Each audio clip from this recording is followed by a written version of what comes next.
In this video, you'll learn how to route both MIDI and audio into Filterverse using Bitwig Studio.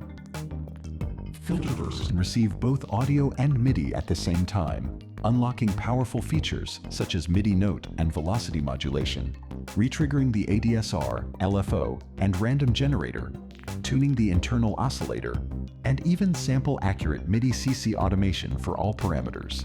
If you simply want to use Filterverse as a standard audio effect, load it into an insert slot in your DAW, no additional setup required. But if you want to take advantage of Filterverse's MIDI functionality, just follow the steps in this video.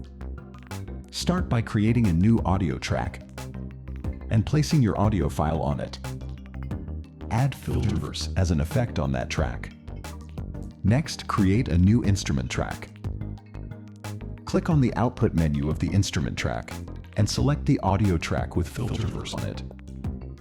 Filterverse is now receiving both MIDI and audio in Bitwig Studio.